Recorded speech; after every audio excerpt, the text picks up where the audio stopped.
नमस्कार, मैं कुमार हाजिर हूँ मधुबनी न्यूज़ के यूट्यूब चैनल पर। आप मधुबनी न्यूज़ देख रहे हैं। मधुबनी न्यूज़ को सब्सक्राइब करना नहीं भूलिएगा और साथ ही बेल आइकन जरूर दबाइएगा, जिससे हमारे द्वारा दी गई सारी जानकारी आप तक सबसे पहले पहुँच सके।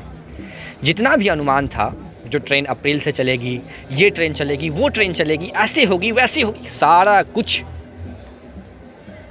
एक बंद बक्से में चला गया।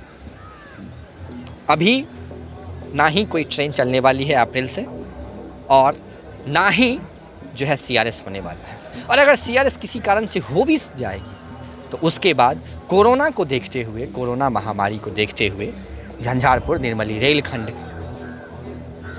पर ट्रेनों का परिचालन अभी शुरू नहीं किया जाएगा। GM साहब का कहना है, जो कोरोना महामारी अपना विस्तृत रूप फिर से पकड़ रही है, जिसके कारण कोरोना प्रोटोकॉल को देखते हुए ट्रेनों का परिचालन झंझारपुर निर्मली रेलखंड पर करने में कुछ दिक्कतें आ रही है।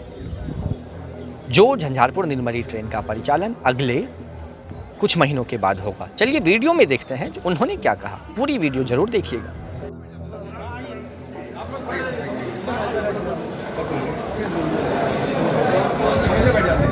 जी सर।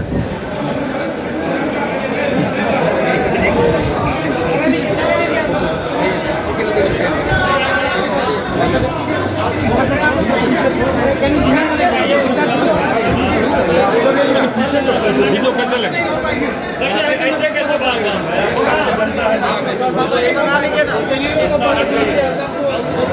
सारे लोग बैठ जाइए, प्लीज प्लीज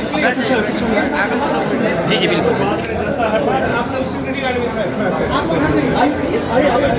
पीछे भी बुला के सब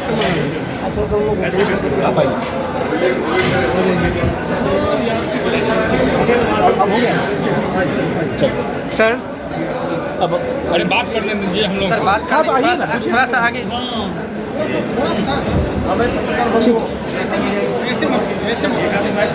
सबसे बेवकूफ तो होता है मीडिया वाला। हाँ, अरे कुछ डिस्टर्ब नहीं करिए। आइए ना आप लोग, आइए आने दीजिए ना, आगे आराम से बैठिए ना। अभी कुर्सी ले लीजिए आप लोग।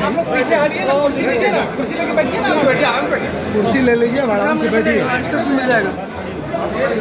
लेकिन हाँ सर, थोड़ा बताया जाए सर। मैं बिहार 99 इंडिया न्यूज़ से सर, अभी आज का जो निरीक्षण है उसमें सर क्या कंक्लूजन क्या है सर? आज का जो निरीक्षण साहब का अपने आप में काफी ऐतिहासिक है जी। आप लोग को विदित है कि 15 जनवरी ये हो जाने दो पहले। को बिहार में एक बहुत बड़ा भूकंप आया था, और उसके बाद जो कोसी अंचल का मिथिला अंचल से संपर्क था, रेल संपर्क, वो टूट गया था। निर्मली जो कि सुपौल मुख्यालय में आता है, वो निर्मली से सुपौल जाने के लिए एक 272 किलोमीटर का पूरा रेल का रूट तय करना पड़ता था। तब निर्मली का आदमी रेल मार्ग से सुपौल पहुंच सकता था अपने मुख्यालय में। ये कोसी पुल बनने से और उसके बाद का जो निर्माण कार्य हुआ है, उसके बाद अब उसकी जो दूरी है वो 44 किलोमीटर रह गई है। आपको पता होगा कि जो मेन बाधा थी, वो जो थी मुख्य बाधा, वो थी कोसी की नदी के ऊपर पुल बनाने की। उसका 2003 में 6 जून 2003 को तत्कालीन प्रधानमंत्री अटल बिहारी वाजपेयी जी ने उसका आधारशिला रखी थी, और उसके बाद के वर्षों में 2004 से लेकर 2014 तक कोई ज़्यादा काम की गति आई नहीं। फिर जब हमारे आदरणीय प्रधानमंत्री जी आए, उन्होंने सभी जो महत्वपूर्ण प्रोजेक्ट थे उनका मॉनिटरिंग एक प्रगति के माध्यम से करना शुरू किया। उसमें ये प्रोजेक्ट भी पकड़ में आया और इसमें पूरी गति से काम हो गया, और जिसका नतीजा था कि 18 सितंबर 2020 को माननीय प्रधानमंत्री ने, नरेंद्र मोदी जी ने कोसी का जो रेल महासेतु है वो राष्ट्र को समर्पित किया। ये करीब 2000 करोड़ रुपए का प्रोजेक्ट है, जिसमें कि 500 करोड़ रुपए का कोसी महासेतु है और 1500 करोड़ का बाकी का जो ट्रैक लिंकिंग वर्क है वो था। आज 87 साल के बाद पहली बार ऐसी ट्रेन चली है जो कि हम निरीक्षण के लिए आए हैं उसमें, जो कि सहरसा से चली और सहरसा, सुपौल, सरायगढ़, निर्मली और झंझारपुर होती हुई पहुँची है और आज दरभंगा जाएगी। तो जो कोसी अंचल और मिथिलांचल के क्षेत्र हो रही है ना, 87 साल से एक दूसरे बिछड़ हुए थे, उनका आज पुनर्मिलन हुआ है।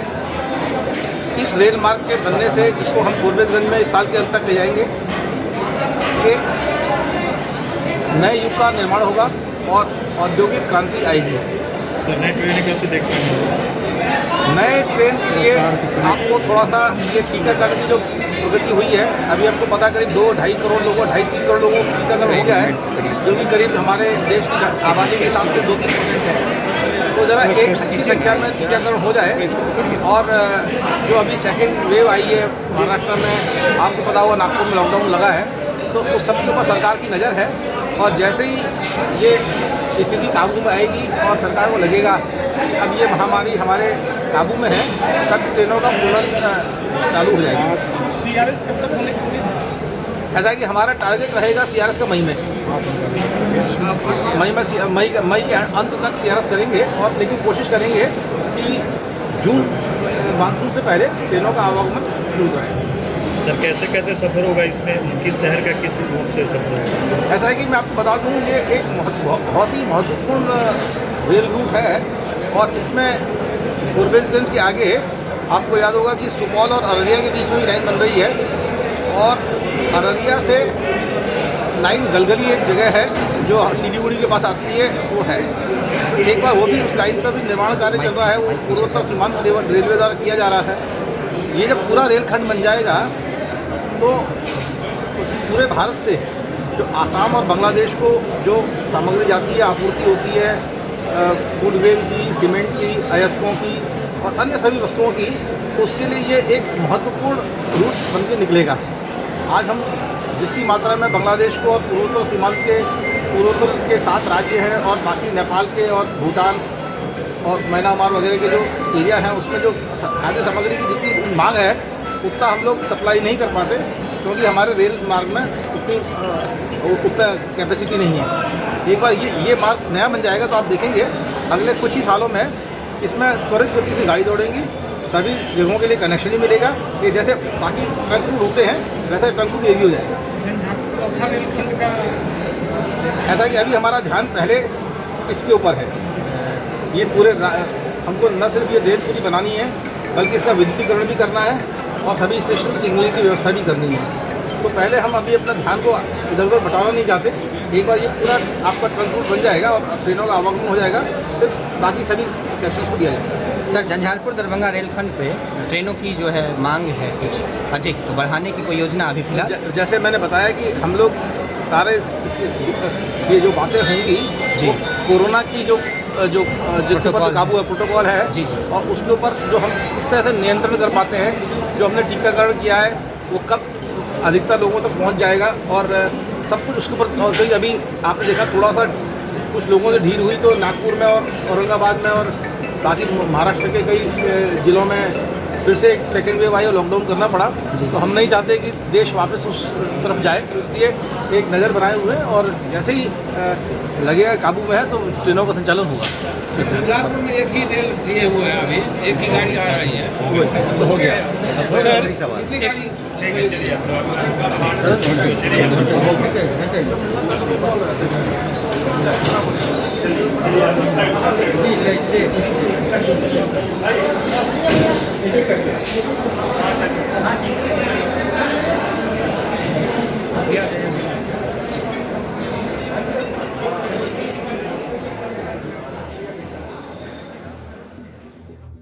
उम्मीद है आपको सारी जानकारी मिल गई होगी। बस जुड़े रहिए अब मधुबनी न्यूज़ के साथ। उस दिनों का इंतजार कीजिए जब झंझारपुर नीलमली रेलखंड पर ट्रेनों का परिचालन होगा और साथ ही झंझारपुर से दरभंगा कुछ ट्रेनों की संख्या बढ़ाई जाएगी। तब तक के लिए धन्यवाद। देखते रहिए मधुबनी न्यूज़ और जुड़े रहिए मधुबनी न्यूज़ से।